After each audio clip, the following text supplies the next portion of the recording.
Love is the doctrine of this church. The quest of truth is its sacrament, and service is its prayer. To dwell together in peace, to seek knowledge and freedom, to serve humanity in fellowship, to the end that all souls shall grow into harmony with the divine. Thus do we covenant with one another and with our God. Hi, I'm the Reverend Jeff Frank, and I'm the minister of St. Paul's Universalist Church here in Little Falls, New York. And I believe this is our fourth online service that we've been doing because of the global pandemic that's been making its way around the earth. I want to welcome you, especially if you're joining us for the first time, and welcome you back if you've been watching us all along. We're committed to doing these services through at least the end of May, which would be the end of our normal church year, though we'll see what happens. I don't think any of us know exactly how this is all going to play out. In the way of announcements, as I said, we've been online a few weeks now, and we'll continue to do so. If you want to know how to find these services more easily, you can use the links that should be appearing on your screen as I'm saying this. So just follow those links. We're on Facebook, we're on YouTube. The church does have a website, and my wife and I are hoping to get that up and running as well. I will post those links again at the end of this service. Not to sound like a broken record, but while our church may be on pause, unfortunately, our bills are not. So I encourage you to continue to send pledges to Julie Smith, our church collector, if you are able, and I realize that not everyone is able in these times. Her address is in the church directory, or you can call, text, or email me if you would like to know where to send it. Our denominational tradition is to open our services with the lighting of our chalice, and I will do that while Mark sings our words.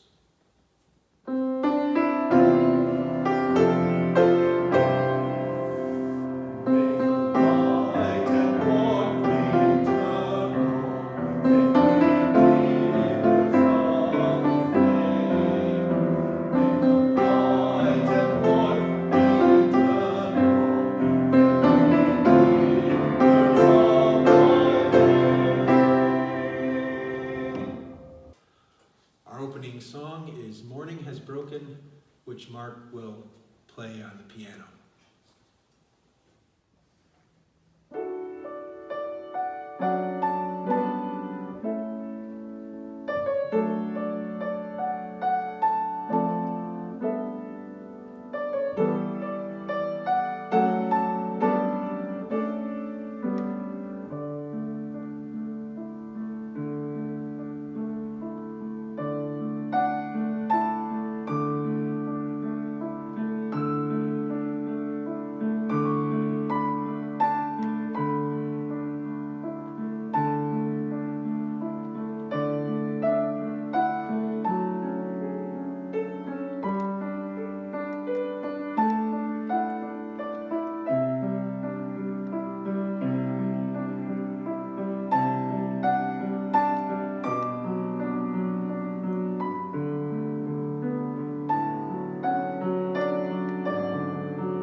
last couple of weeks, we've been observing the Christian traditions of Palm Sunday and Easter.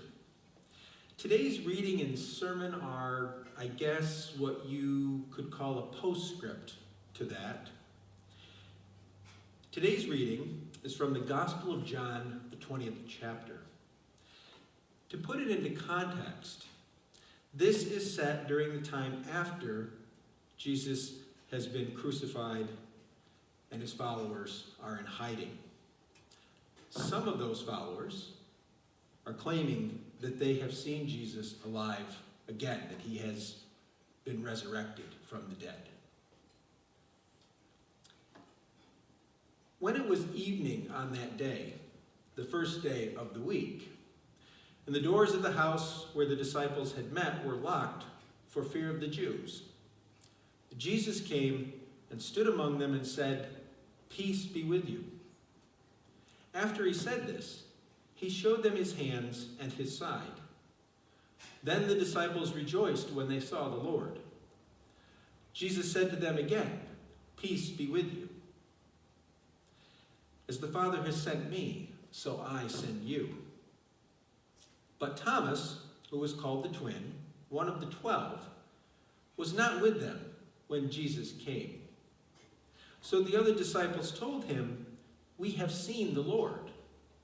But he said to them, "Unless I see the mark of the nails in his hands, and put my finger in the mark of the nails and my hand in his side, I will not believe."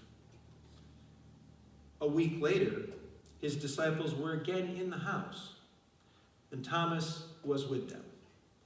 Although the doors were shut, Jesus came and stood among them and said, "Peace be with you." Then he said to Thomas, "Put your finger here and see my hands.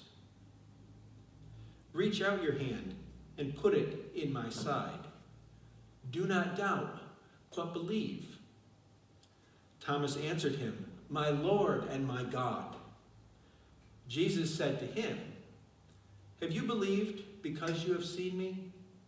Blessed are those who have not seen and yet have come to believe."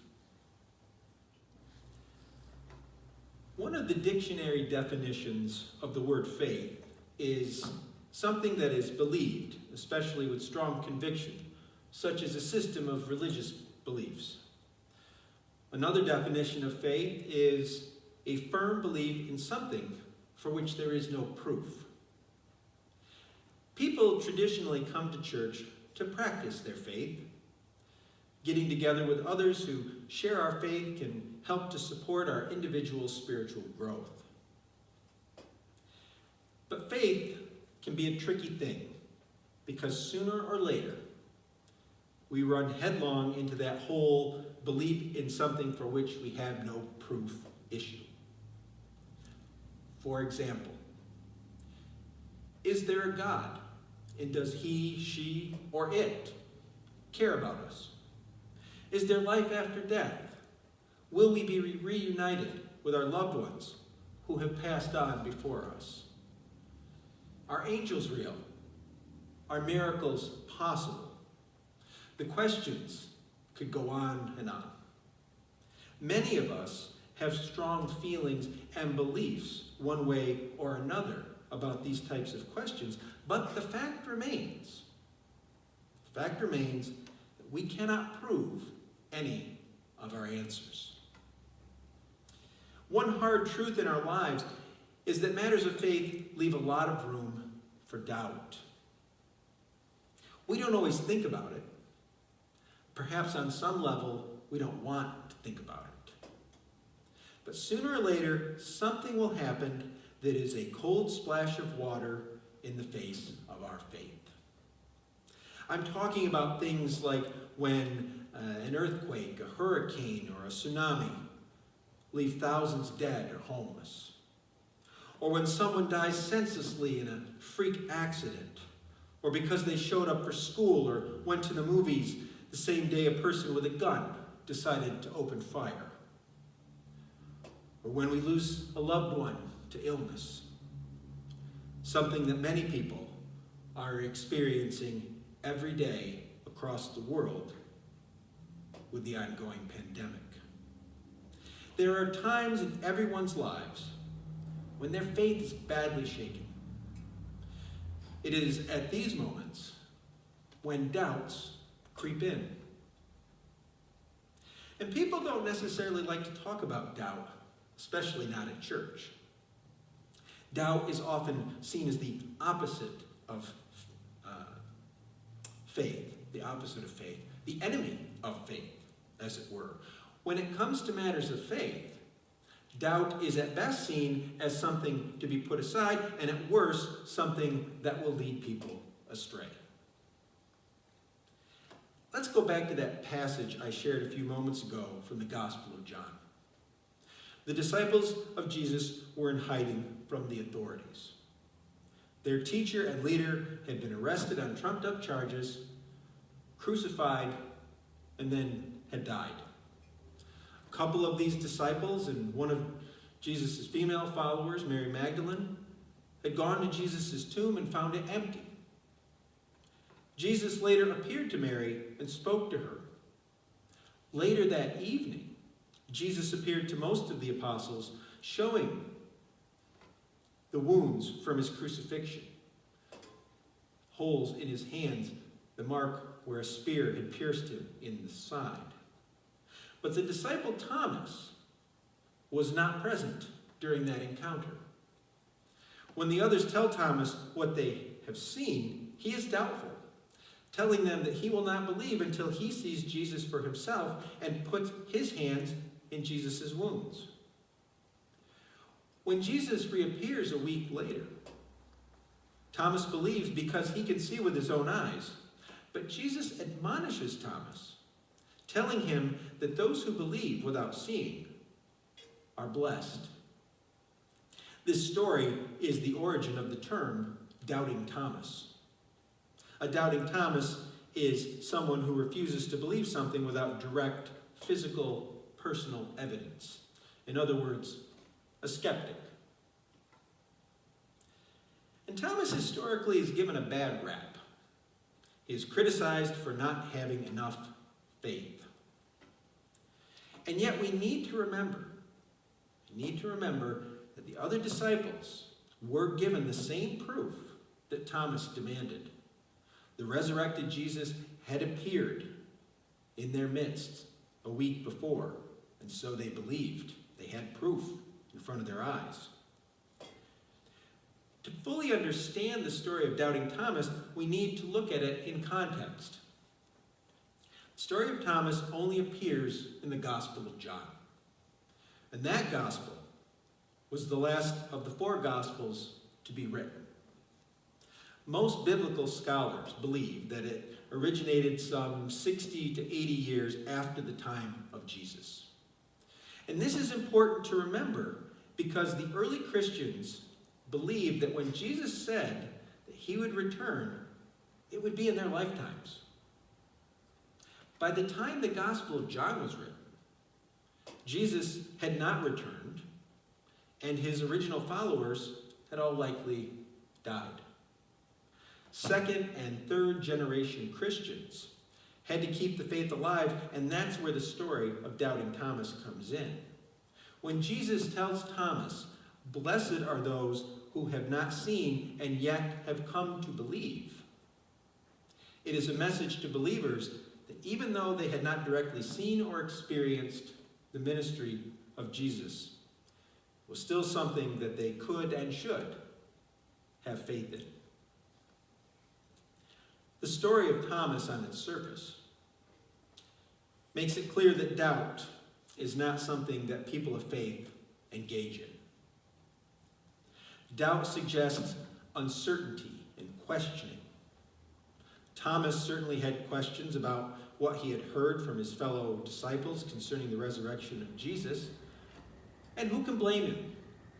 Even in this day and age, we would be hard-pressed to believe that a person who had been dead for 3 days was not only alive, but up and walking around in perfect health, able to pass through a locked door and appear in a room. But here's the thing that people miss in the story of Thomas. His doubt becomes a pathway to faith. We don't have patron saints in Unitarian Universalism, but if we did, Thomas, the doubting apostle, would be one of them. Like many of us, Thomas questions and asks for proof rather than offering blind trust. He searched for truth and meaning by demanding to touch it with his own hands and see it with his own eyes.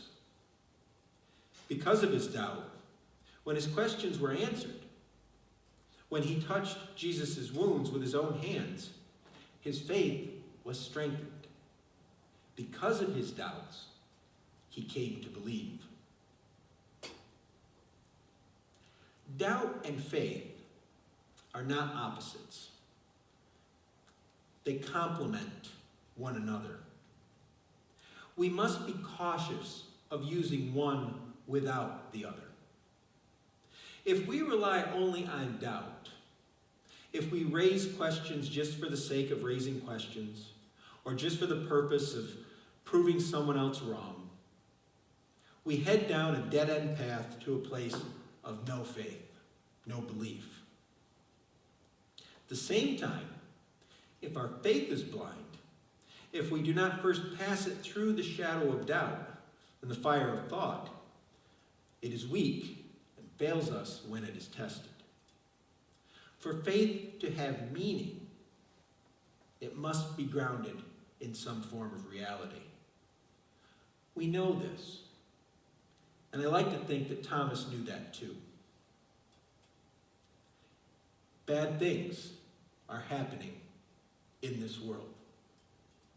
They have been happening, and they will continue to happen. I know that the current health crisis has certainly led to a lot of collective and individual doubts. When will this be over? Will my loved ones stay safe and healthy? Will I? How will I pay my food bill, or for rent, or for health insurance? How will the world be when we come out of the other side of this? Will the world come out from the other side of this? We ask questions like this and others. We have fear, anxiety, uncertainty. It's awful to just have that running around inside of us. And many, many people that I talk to, most people, are going through the exact same thing. And there's some comfort in that, but still, it gnaws at you. And how can we not experience doubt when that's our state of mind, our state of feeling? We might ask if there is any real order or purpose to this world. We might find ourselves asking why God allows such things to happen. But then we see the aftermath. How strangers reach out to aid and comfort strangers. We see how people put aside their differences to help one another, to keep going.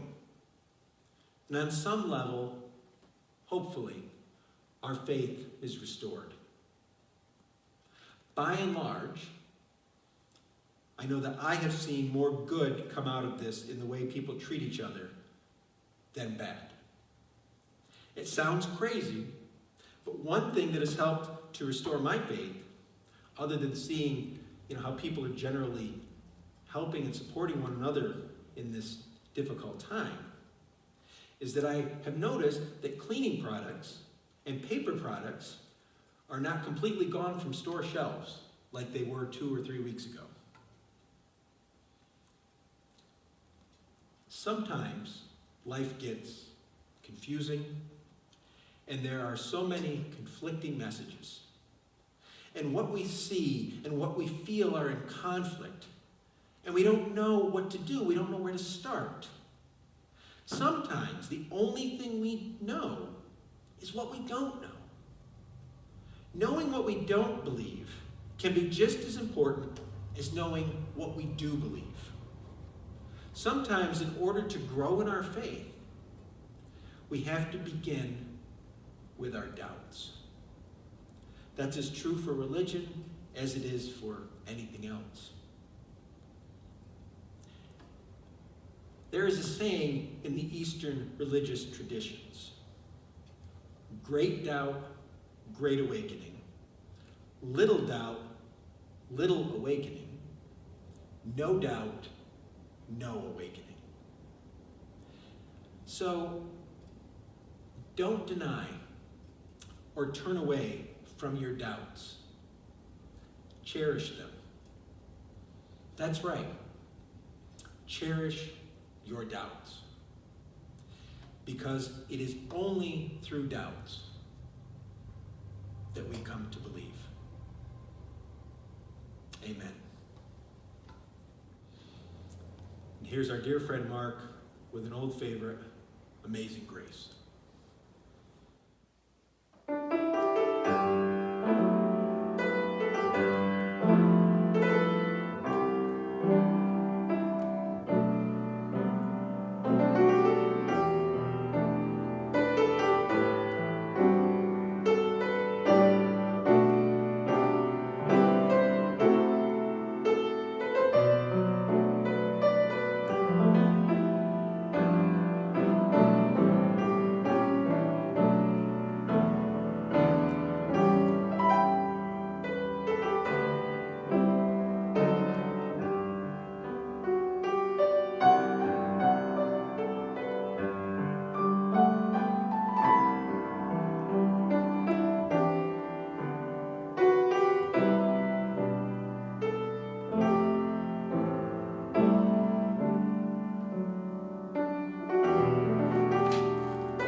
I'd like to thank my dear friend Mark for our music. I'd also like to thank my dear wife Dawn, who is recording these for us. Thank you. And I'm closing, as is our tradition, with the extinguishing of the chalice. And as I do so, I'd like to share these words written by Michael Schuler. Cherish your doubts, for doubt is the servant of truth. Question your convictions, for beliefs too tightly held strangle the mind and its natural wisdom. Suspect all certitudes, for the world whirls on, nothing abides. Yet in our inner rooms full of doubt, inquiry, and suspicion, let a corner be reserved for trust. For without trust, there is no space for communities to gather or for friendships to be forged. Indeed, this is the small corner where we connect and reconnect with each other.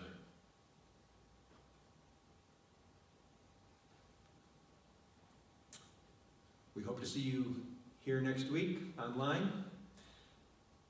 And here's Mark with our benediction, Be Ours a Religion.